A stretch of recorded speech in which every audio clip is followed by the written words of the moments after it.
Hi students, today we'll be learning about negative and zero exponents. Let's go ahead and pause the screen and complete this warm-up. Now check your work with me. 2 to the power of 3. What this means, if we put parentheses here, there are 3 2's. So we can write this as 2 times 2 times 2. And when we multiply that out, we get 8. Now looking at number 2. Negative 2 to the power of 3. There is one negative sign, and notice they don't put parentheses here. The parentheses are really right here with this negative on the outside. So we have the negative, and then there are 3 2's here. So our answer is negative 8. Oops, I'm sorry, on this one we have another 2. Looking at number 3, this one shows negative 2 in parentheses to the power of 3. So we have negative 2 times negative 2 times negative 2. When we multiply those out, we get negative 8. And last, number 4, it's 2 divided by 1 over x. When we write that out, it shows 2 divided by 1 over x. Now we need to change that to multiplication and flip. And when we multiply straight across, we can put a 1 on the bottom here. We get 2x over 1, which of course is just 2x.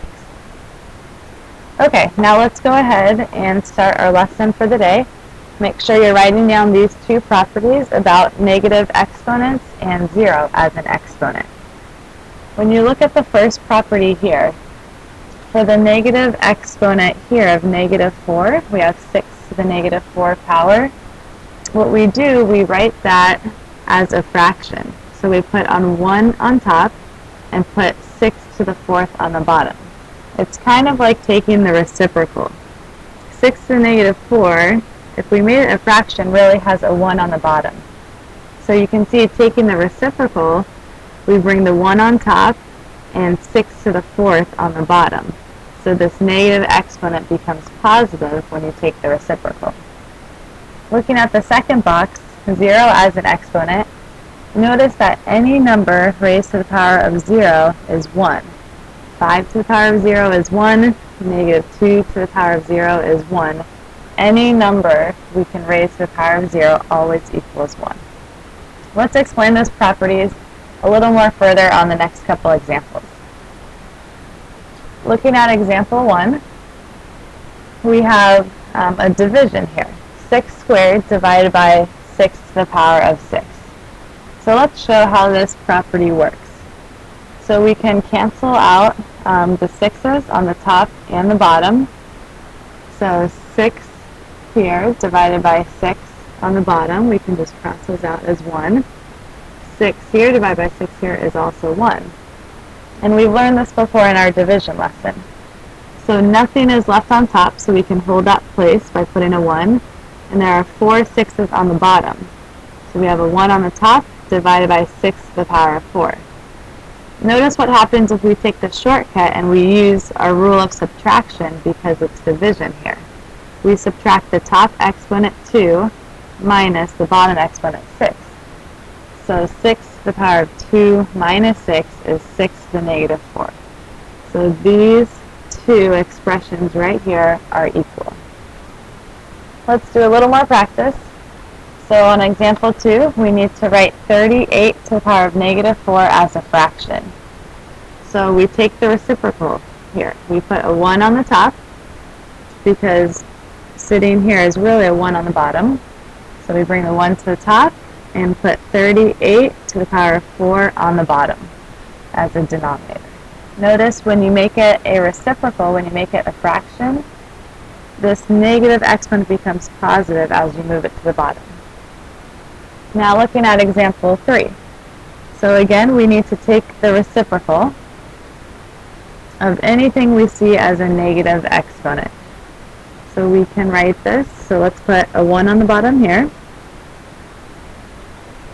Now we're going to take the reciprocal. So we can put a 1 on the top this 4 to the negative 2, this moves to the bottom as we take the reciprocal, and the exponent becomes positive.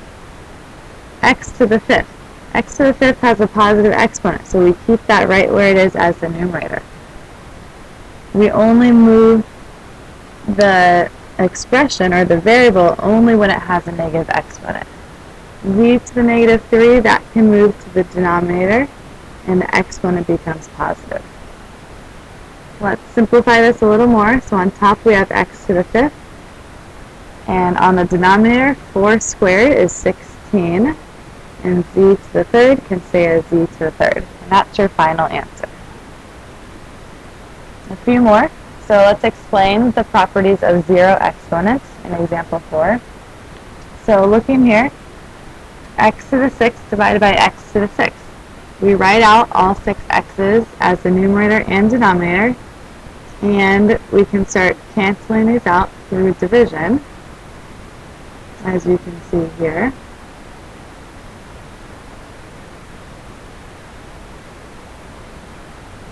And when we look to see what's left, nothing is left on the top, so we can place the holder as 1, and same thing on the bottom. Nothing is left on the bottom, so we can use the placeholder of 1. 1 divided by 1 is 1. Now look when we use the property of division by subtracting. X to the 6th minus 6. That'd be 0. So x to the power of 0 is 1. Notice that these are equivalent. Okay, now let's just try a couple more examples. Looking at example 5, we start with a fraction. So we know from the previous examples that anytime you see a negative exponent, you need to move it, take the reciprocal. So x to the power of negative 5 moves to the bottom, so this becomes x to the 5th. 7y does not have a negative exponent on either the 7 or the y, so it stays right where it is. Only move it if you have a negative exponent. There's nothing left on top, so we need to place a 1 as a placeholder here. And now looking at example 6, this combines some of the things that we've learned already.